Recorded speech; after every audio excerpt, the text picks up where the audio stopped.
Boa noite, irmãos. Espero que todos estejam bem. Vamos orar pela palavra. Senhor, obrigado por tua palavra. Eu oro em nome de Jesus pedindo que o Senhor venha com o teu poder, edificando tua igreja. Nos dá sabedoria nessa noite, Senhor. No nome de Jesus, amém. Amém, irmãos. Hoje nós vamos iniciar o livro do profeta Sofonias. Um livro muito pouco conhecido, poucas exposições no YouTube, poucas pregações nesse profeta, mas ele é um dos profetas de uma das épocas assim mais complicadas da história de Israel.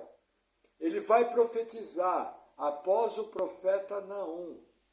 Logo na sequência, alguns até desconfiam que pode ter havido algum ponto do ministério dos dois que se encontrou, porque é a mesma época. Sofonias traz uma profecia poderosa. Nós vamos ver os assuntos da profecia dele. E se eu tivesse que dar um nome para essa primeira palavra, esse nome seria: quem avisa, amigo é. É muito interessante que quando nós nos aproximamos dos livros da Bíblia, nós temos uma tendência do seguinte: de falar, nossa, como que Deus vai julgar? Como que Deus vai destruir tudo? Por que um Deus de amor vai matar todo mundo, vai destruir, não sei o quê? Essa é uma tendência nossa, só que nós não entendemos qual é o principal papel da profecia. A profecia, na verdade, é uma declaração de amor. Por quê? Porque quando Deus avisa o que Ele vai fazer, Ele está dando tempo para nós nos consertarmos, nos arrependermos e acertarmos a nossa vida. Quando Deus avisa, o alvo dele é o arrependimento do povo, o alvo dele é a mudança. A profecia bíblica é uma declaração de Deus de amor ao seu povo. Então, assim, a maneira com que você se aproxima dos livros proféticos vai definir a maneira que você responde. Tudo que nós vamos ver aqui, esse livro foi escrito há 2.500 anos atrás, é extremamente atual. Até hoje, você vai em Israel e você anda pelo mundo, você vê os mesmos pecados. Porém, hoje nós temos muito maior conhecimento, hoje nós temos muito mais acesso, muito mais capacidade de podermos conhecer a vontade de Deus através da palavra e nos posicionarmos se arrependendo e andando em novidade de vida. Amém? Então vamos ao nosso texto, livro do profeta Sofonias, capítulo 1. Diz assim: Palavra do Senhor que veio a Sofonias, filho de Cusi, filho de Gedalias, filho de Amarias, filho de Ezequias, nos dias de Josias, filho de Amon, rei de Judá. Veja que interessante. Sofonias é o único profeta que vem de uma família real. Ele é tataraneto do bondoso rei Ezequias. Isso é uma coisa muito interessante. E ele nos dá com precisão a época da sua profecia. Foi nos dias do bondoso rei Josias. Josias foi um rei que fez muitas restaurações em Israel, buscou mudar a situação do povo, mas quando Josias assumiu, a situação espiritual de Judá era terrível. O reino do norte havia caído há exatos 82 anos, quase um século. E o povo de Israel estava praticando os mesmos pecados. Que mais? 2 dos piores reis de Israel tinham reinado antes de Josias. Quem? Primeiro, seu avô, Manassés, o pior rei de Israel. Reinou 55 anos. fez passar pelo fogo seu filho, só fez sacrifícios humanos, adorou todo o exército dos céus, até que ele foi preso pelos assírios e foi levado para a cidade de Babilônia. Até hoje eu me pergunto, por que ele não foi levado para Nínive? Foi levado para Babilônia. E veja que interessante, lá preso em Babilônia, Manassés se humilha diante de Deus, se arrepende, é alcançado pela graça de Deus, e Deus restaura ele no trono. Agora, o que eu tenho que compreender? A consequência do pecado fica. Toda a idolatria trazida, ela ficou, o povo continuou naquela prática, nós vamos ver. Então Manassés é perdoado, eu creio que nós vamos encontrar Manassés na eternidade, nós vamos poder conversar com ele olho no olho, ele vai poder contar com a gente como é que foi a experiência dele na prisão em Babilônia, como Deus os resgatou, mas a consequência do seu pecado fica. Deus pode até, na sua bondade, atenuar, que é o que ele está fazendo aqui no livro de Sofonias. É o que ele vai fazer no livro de Jeremias, que profetiza na mesma época. Mas Judá vai pagar o preço. Uma coisa interessante, Manassés teve uma vida longa. O seu filho Amon reinou apenas 2 anos e morreu. E aí Josias teve que ser levantado ao trono. E o que aconteceu na época de Josias? Deixa marcadinho sua Bíblia em Sofonias. Vamos abrir segundo livro das Crônicas, antes dos Salmos, capítulo 34. Volta um pouco, passa por Esther, passa por Neemias, chega em segundo Crônicas, passa por Esdras. Segundo Crônicas 34.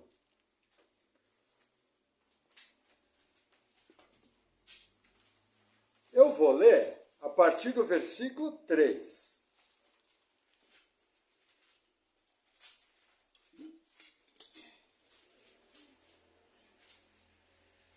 Falando do rei Josias, vamos ler o versículo 1.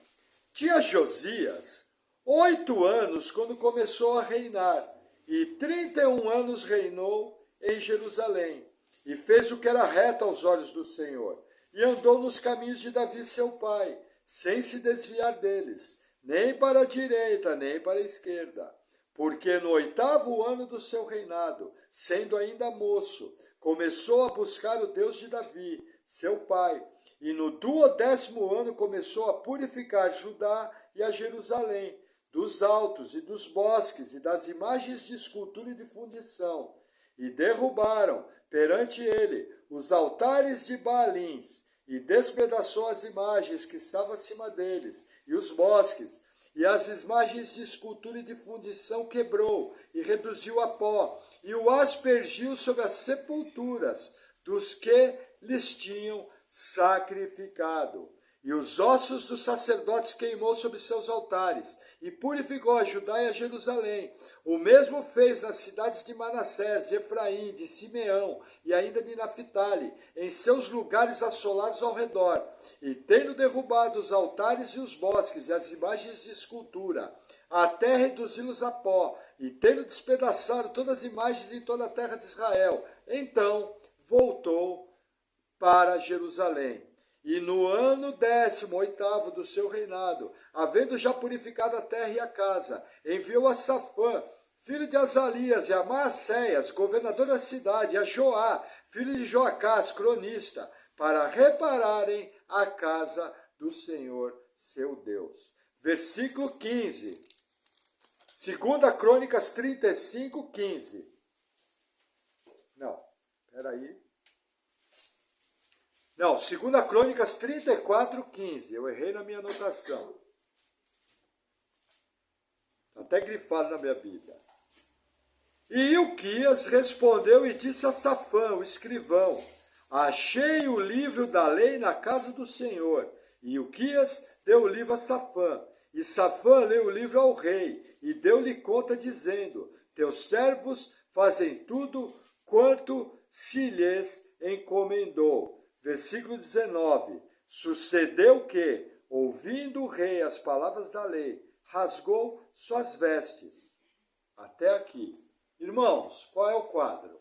Josias é levantado de maneira precoce, 8 anos de idade. Com 16 anos ele começa a buscar o Senhor. Isso dá o ano de 632 a.C.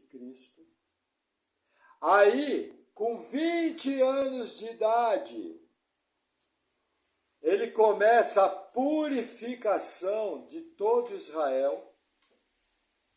Isso nos dá o ano de 628.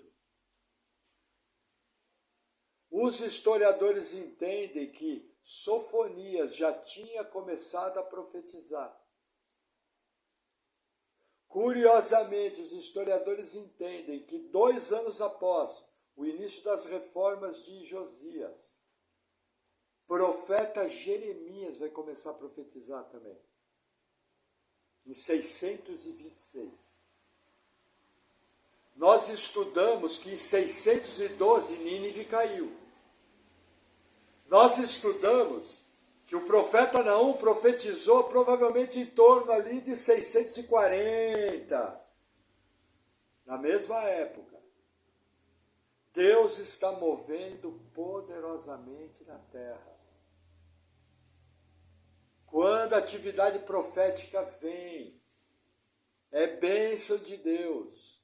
Quando não existe profecia, o povo perece. Não entenda a profecia como cartomante evangélica. Profecias são palavras inspiradas pelo Espírito Santo para orientar, para exortar, para corrigir e para consolar, segundo a verdade da Escritura. Homens inspirados por Deus profetizam. Entenderam? Hoje em dia se mudou o sentido da palavra profecia. Em alguns lugares virou cartomante evangélica. Muito cuidado.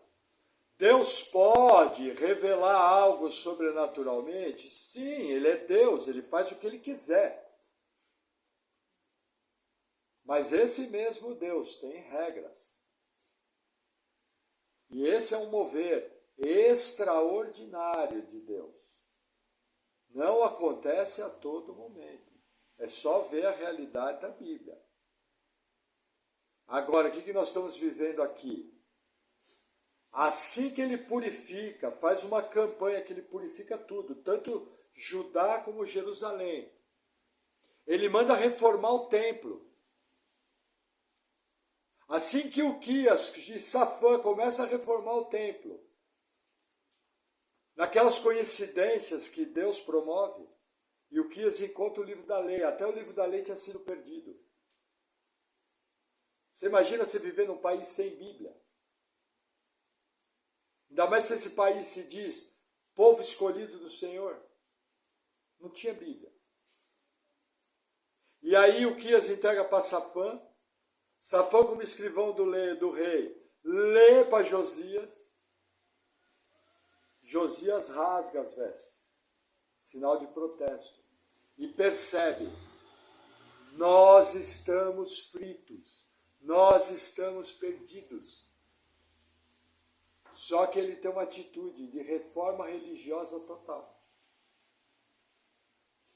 E ele reforma o reino inteiro. Arranca com raiz de tudo.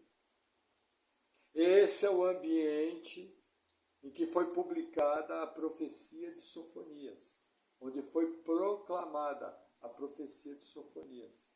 Um país destruído pela idolatria, destruído pela feitiçaria. Surge um rei piedoso dado por Deus. E esse rei piedoso, ele começa a transformar institucionalmente a nação. Amém? Vamos voltar agora a Sofonias. Versículo 2.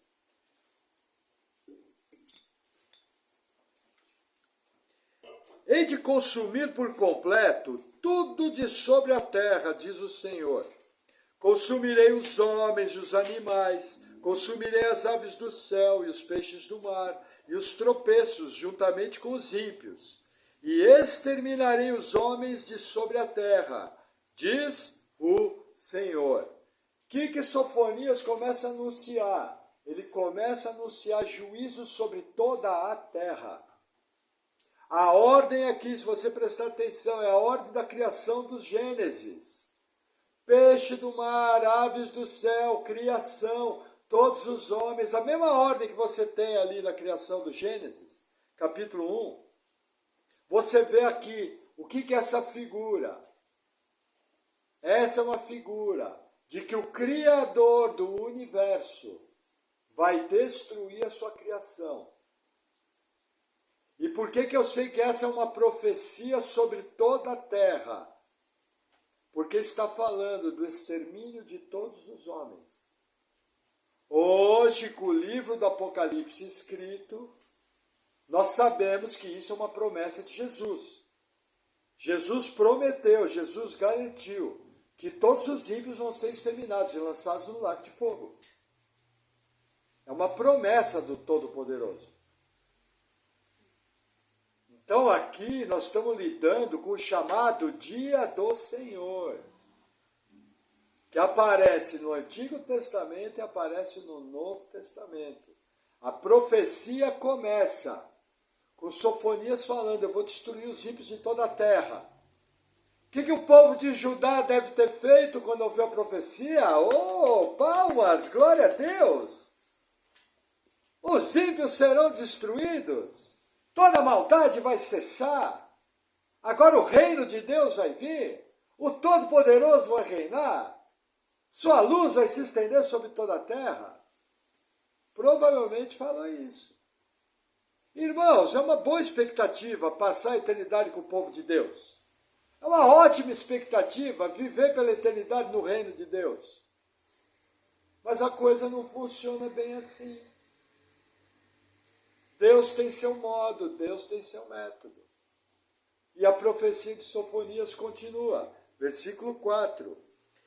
E estenderei a minha mão contra Judá e contra todos os habitantes de Jerusalém, e exterminarei desse lugar o restante de Baal e o nome dos sacerdotes dos ídolos, juntamente com os sacerdotes. Olha que interessante, fazer uma pausa, vou fazer uma leitura expositiva.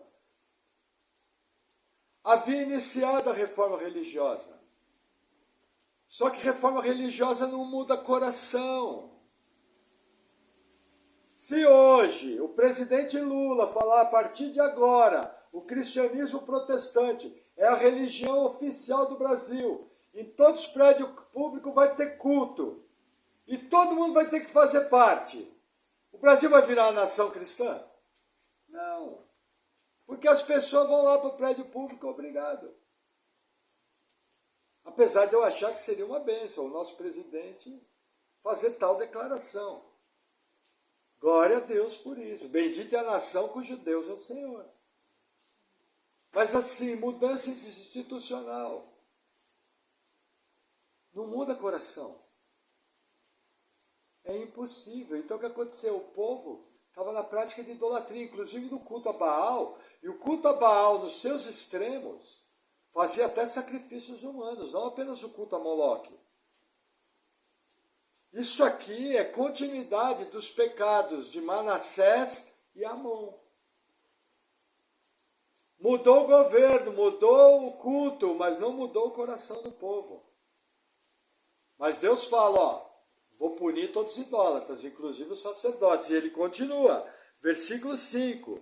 E os que sobre os telhados adoram o exército do céu, e os que se inclinam jurando ao Senhor, e juram por Milcom. Veja que interessante. Josias não destruiu todos os templos? Não quebrou tudo, botou fogo em tudo, profanou tudo. Só que o livro das Crônicas e dos Reis mostra uma coisa: os altos não foram retirados. Então tinha muita gente que ainda adorava nos altos. Não bastasse isso, o povo não tinha mais templo pagão para adorar, começou a adorar no telhado. E qual era o tipo de adoração deles? Todo o exército do céu adorava o sol, a lua, as estrelas. Qual que é a versão moderna disso? Astrologia, horóscopo. Entendeu? Até hoje permanece. O que Deus vai fazer com o povo que adora horóscopo, que adora o exército do céu? Vai destruir. Só que esse povo aqui, o primeiro alvo da profecia é Judá. Porque o povo era tão cara de pau, que eles achavam que eles podiam servir aos outros deuses, mas como tinha o templo na cidade, Deus jamais ia se retirar. Não, nós temos uma igreja matriz, uma catedral protestante de 225 anos. O nosso reverendo é formado nas melhores universidades cristãs do mundo, doutor em teologia, PhD. Vai arrebentar com tudo. A catedral vai virar pó. E o doutor, se não for crente, vai para o inferno. É isso que Deus está falando aqui. Eu vou morrer. E aí continua. Versículo 6. E os que deixam de andar em seguimento ao Senhor, e os que não buscam o Senhor, nem perguntam por Ele. O que está falando aqui? Quem se desvia. O apóstata. Deus vai destruir o apóstata. Em toda a história do povo de Deus, sempre houveram apóstatas. Até hoje, existem apóstatas. Ah, o pastor está dizendo que alguém pode perder a salvação? Não. Uma vez salvo, sempre salvo. Mas o próprio Jesus nos ensina na parábola do semeador que tem gente que recebe a fé com alegria, começa a andar no caminho, passa um tempo, vem os problemas da vida, ela se desvia, nunca mais volta. Hebreus 6, de 4 a 6, também ensina isso. Pessoas que experimentam as virtudes do mundo vindouro, chegam aí para a igreja, veem o mover de Deus, começam a aprender a palavra, mas caem. Nunca nasceram de novo. Então a apostasia é um risco. Nós não sabemos de dentro da igreja quem é nascido de novo. Um nascido de novo não apostata. Mas alguém que é uma fé só mental, apostate, olha gente, bonito. Ainda mais se for regra religiosa. Se for regra religiosa, o povo é doido por uma regra. Por exemplo, eu acho uma coisa curiosa. Existem igrejas do Brasil que o hábito delas é os irmãos usarem terno, roupa social e as irmãs usarem saia. É um hábito da igreja. Eles gostam de servir a Deus assim, é a maneira deles, não é salvítico. Então a pessoa vive a vida como quer. Agora, o que eu quero dizer é o seguinte, veja que interessante, muitas pessoas que se desviam dessas igrejas, eles saem da igreja, mas continuam andando com a mesma roupa. A pessoa não consegue se libertar da roupa. É a única coisa que resta. Sabe por que é a única coisa que resta? Porque é regra religiosa. Não tem poder de salvar. O que era apenas um costume local, para muitos se transforma em dogma, em regra. E a pessoa sai da igreja, se afasta de Cristo, está em rebeldia contra a palavra, mas a saia está lá. O tipo de corte de cabelo está lá. A roupa social está lá. E vai para o inferno lá. Com saia e tudo, com terno e tudo. Porque não existe salvação fora da igreja. Aquele que é salvo, aquele que tem segurança e salvação, permanece até o fim, é marca do salvo. Eu não sou salvo porque eu fico até o fim. Porque eu sou salvo, eu vou até o fim. Mas e se o salvo sair da igreja? Já expliquei, duas coisas acontecem. Ou Deus recolhe, vai para a glória. Ou Deus amarra num trator, leva arrastado até Paranaguá pelo meio da serra, traz de volta subindo a serra e entrega na frente da igreja, Bruno.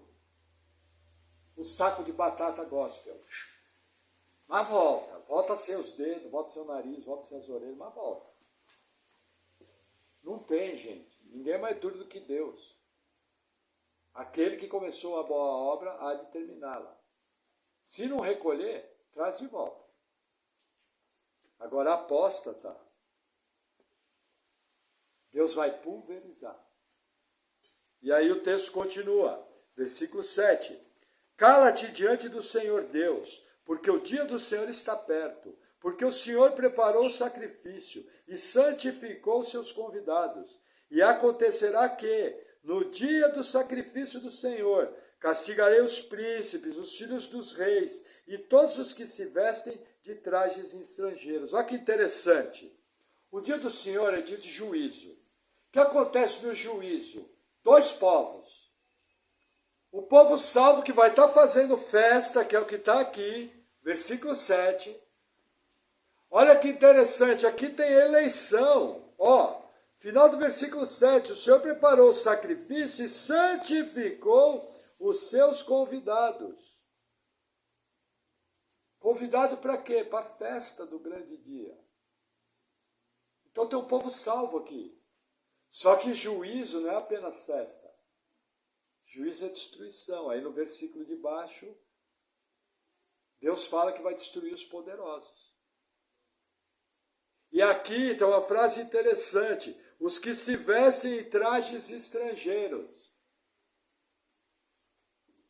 Meu irmão, se você está vestido com uma camiseta da China, você vai para o inferno. Não é isso que está falando. O vestir-se com trajes estrangeiros era aqueles apóstatas que se identificaram com o estilo de vida babilônico, assírio, filisteu, pagão. Entendeu? Aí esse identificar chegou num ponto tal que o cara já nem mais andava como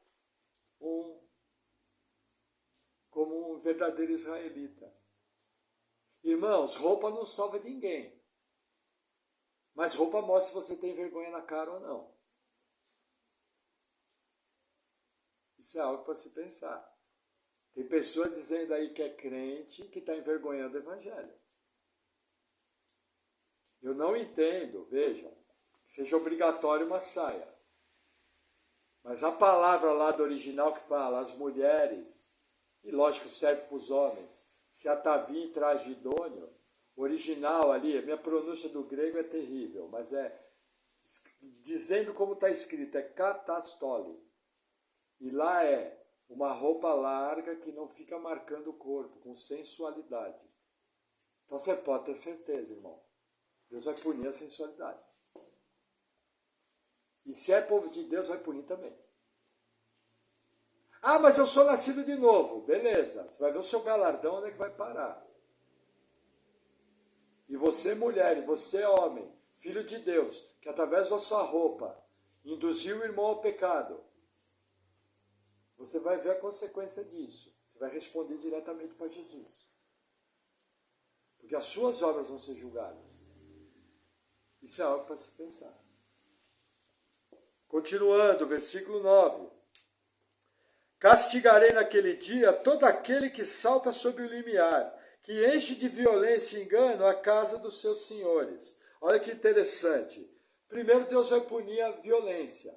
Agora, saltar o limiar, o que era? Uma superstição dos filisteus, que provavelmente veio desde a época que a arca foi levada para os filisteus. E a imagem do deus Dagom amanheceu prostrado em terra com os braços e cabeça cortada. A partir dali, o livro de Samuel fala que os filisteus não pisavam mais o limiar do templo. Limiar é uma soleira. patamar.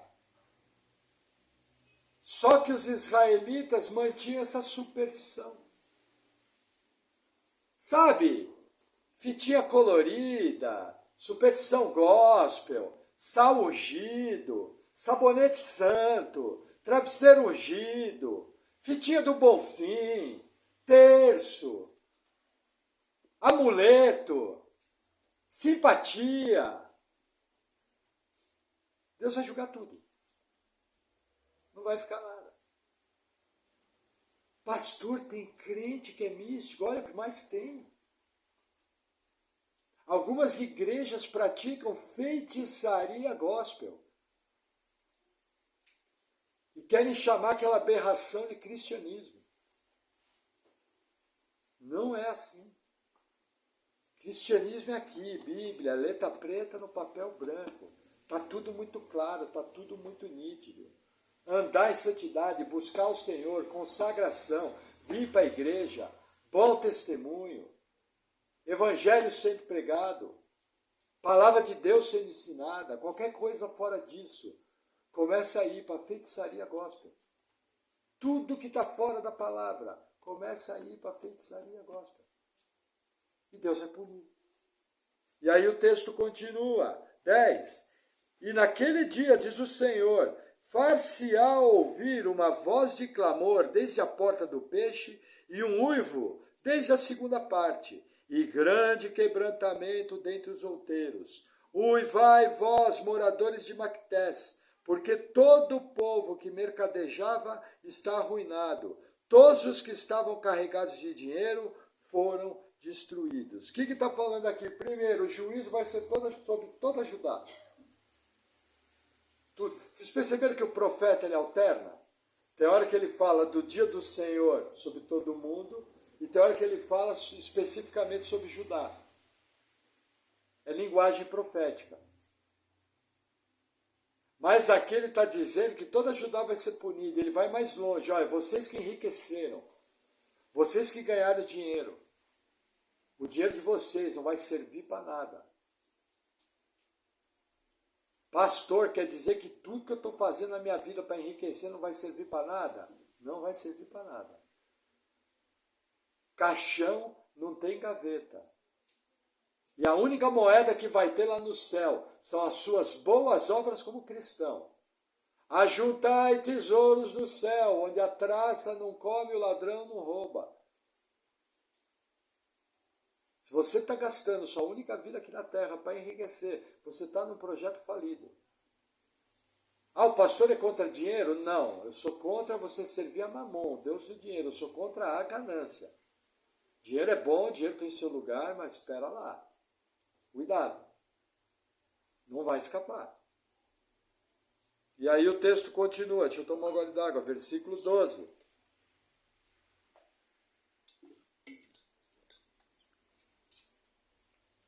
E há de ser que, naquele tempo, esquadrinharei a Jerusalém com lanternas, e castigarei os homens que se espeçam como a borra do vinho, que dizem no seu coração, o Senhor não faz o bem, nem faz o mal.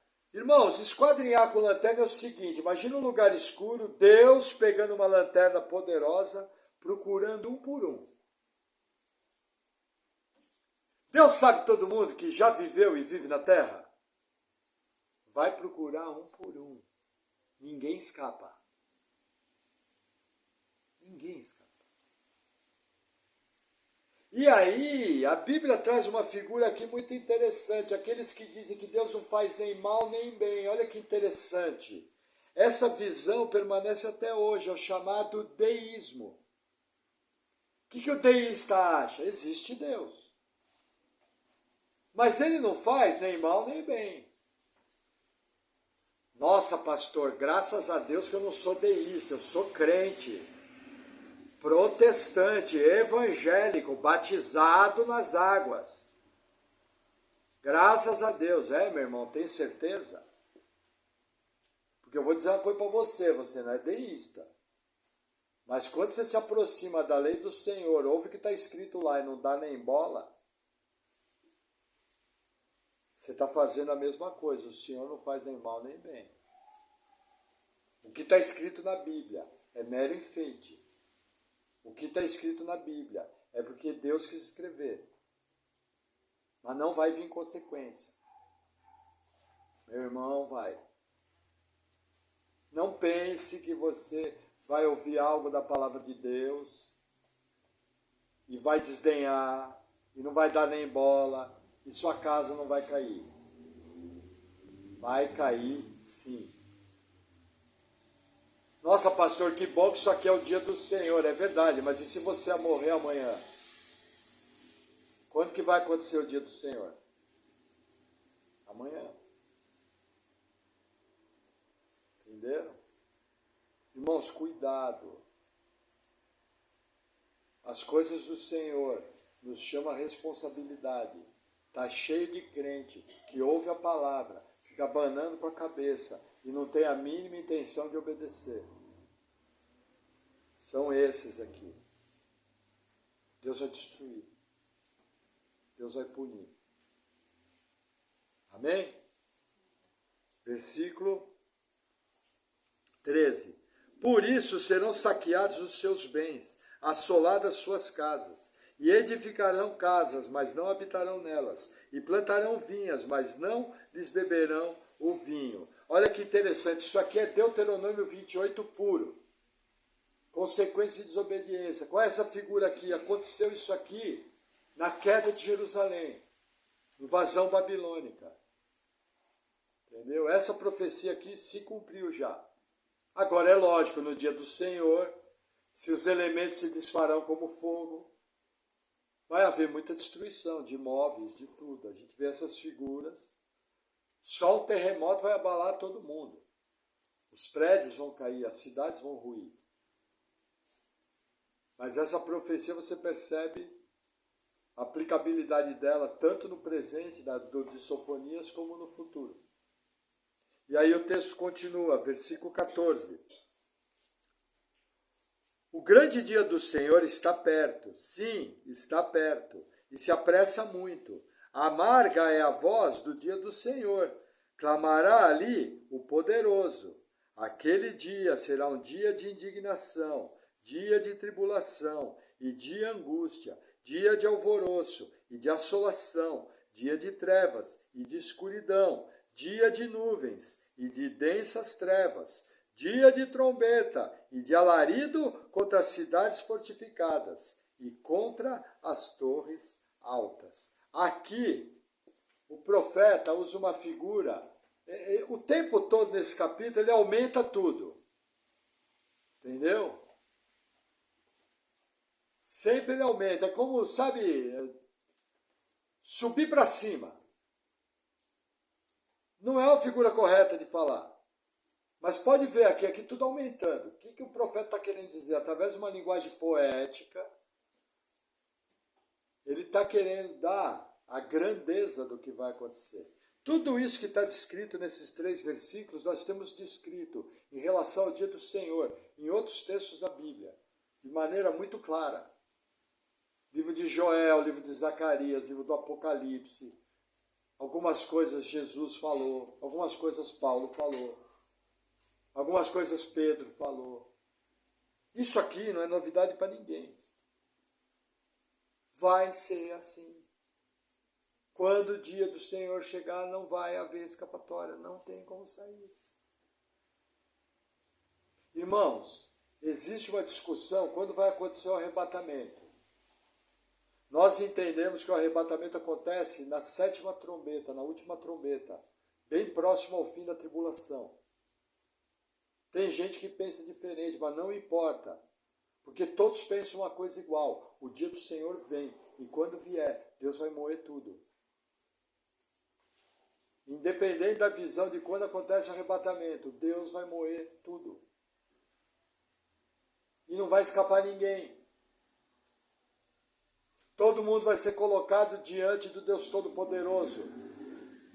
Todo mundo vai ser obrigado a ajoelhar e confessar que Jesus Cristo é o Senhor. Reconhecer que todo senhorio está sobre ele. Vai ser imediatamente lançado no lago de fogo. E isso vai acontecer. Não tem escapatória. É uma certeza. E não vai ser fácil.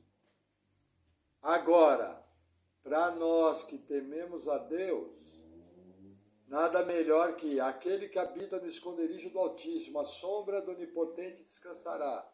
Em outra passagem, cairão 1000 ao teu lado, 10.000 não serás atingido. Deus vai nos guardar. Entendeu? Mas vai ser terrível. E aí, para encerrar o capítulo, versículo 17, e angustiarei os homens, que andarão como cegos, porque pecaram contra o Senhor, e o seu sangue se derramará como pó, e a sua carne será como esterco. Nem a sua prata, nem o seu ouro os poderá livrar no dia da indignação do Senhor, mas pelo fogo do seu zelo, toda essa terra será consumida, porque certamente fará de todos os moradores da terra uma destruição total e apressada. Irmãos, para vocês terem uma ideia, o livro de Zacarias dá uma descrição que quando a destruição vier no dia do Senhor, os olhos vão ser consumidos, a língua vai ser consumida dentro da própria boca. A destruição vai ser terrível. Irmãos, a descrição das pragas do Apocalipse é absurda. Vai morrer muita gente na Terra, num nível que nós nunca vimos. Só a única citação que tem é do dilúvio. Só, mais nada. Ah, pastor, uma enchentezinha lá na minha cidade, sempre tem uma enchentezinha, é verdade. 4 bilhões de pessoas morreram no dilúvio, pelo menos. Só 4 bilhões, o que é 4 bilhões? Percebe? Deus avisou, Deus falou, Deus prometeu, Deus é amoroso, conserta a tua vida, para de pecar, para de brincar com as coisas de Deus, o juízo vai vir, a consequência chega, cuidado. É assim. Essa é a aplicação que solta do texto, vem até hoje. Por quê? Porque muitas vezes nós começamos a nos permitir coisas que nunca deveríamos. Você começa a parar de orar, você começa a não ler a Bíblia, você começa a faltar em culto, você começa a se permitir pequenas coisinhas. Aí quando você vai ver a cervejinha já entra. Aí quando você vai ver a festinha já entrou. Aí os compromissos do mundo começam a aparecer. E você lentamente começa a caminhar como uma ovelha para o matadouro. Até que o dia mau chega. Irmãos, é hora de parar para pensar o que você tem feito na sua vida. É hora de consagração. É hora de santidade. É hora de limpar pecado.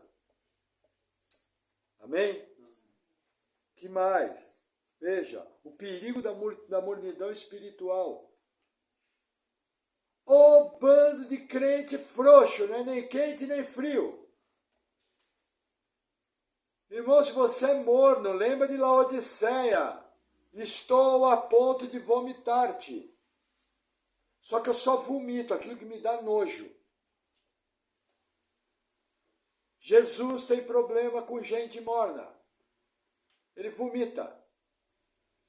É do entendedor meu e de vários teólogos que Laodiceia, além de ter existido aquela igreja, ela aponta para a igreja do final dos tempos. Ô povo morno. Irmãos, cuidado. Que mais? Mudança de religião jamais vai salvar alguém. Tem gente dentro da igreja evangélica que só mudou de religião. Vai para o inferno, cantando hino, carregando Bíblia. Se a sua vida cristã é apenas mudança de religião humana, você continua o mesmo ímpio e vai para o inferno. Só que agora você é um ímpio bem educado. Ora até bonito. Oh, o Todo-Poderoso. Inferno. Sem escapatória, porque aderir à religião não salva ninguém. O que salva é uma adoração a Deus, que é demonstrada, que é verdadeira, com coração fervoroso e com compromisso com a obra. Essa é a realidade. Ah, pastor, não gostei. Pega a sua trouxa e se manda. Vai procurar outro lugar.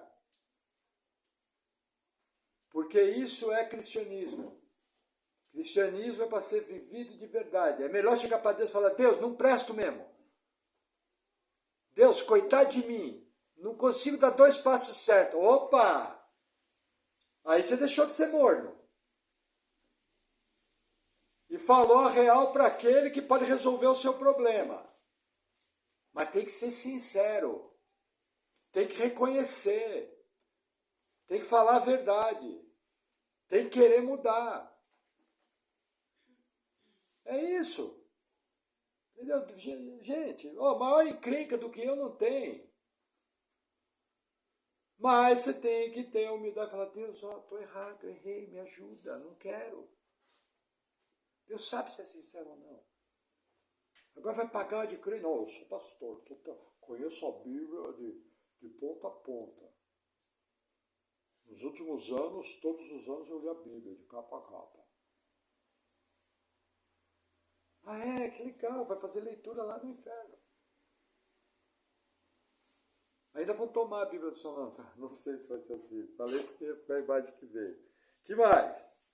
Irmãos, nosso coração é uma fábrica de ídolos. Agora, o que eu tenho que entender, mesmo meu coração sendo uma fábrica de ídolos, chega uma hora, Deus dá um basta. É o que nós estamos vendo aqui no livro de Sofonias. Esse daqui é o basta de Deus. Deus chegou aqui e falou, veio até aqui, acabou. Daqui não passa. Agora eu vou moer. Agora eu vou destruir tudo. Agora eu vou punir todo mundo. E assim ele o fez em Judá. E assim ele vai fazer no dia do Senhor, que está cada vez mais próximo. Que veja, aqui foi escrito há 2.500 anos antes. E aí o profeta fala, o dia do Senhor está próximo. Como é que está hoje? Só vou te dar uma dica. O livro do profeta Daniel fala o seguinte, dos últimos dias, que muitos viajariam de uma parte para outra, e o saber se multiplicaria. Aí você compara como foi o mundo, da época de Daniel até o início de 1900. E compara o mundo de 1900 para cá. E me diz se não está mais próximo ou não. Israel moderno foi fundado novamente. Entendeu? Uma série de sinais proféticos. Irmãos, cuidado. Fala a verdade para Deus. Confessa seu pecado para Deus. Pede misericórdia de Deus. Deus é bondoso. Quando a gente tem uma palavra dessa que nos confronta, é para recuperar. É para nós andarmos em vitória, em novidade de vida. Essa é a ideia de Deus. Amém? Vamos orar?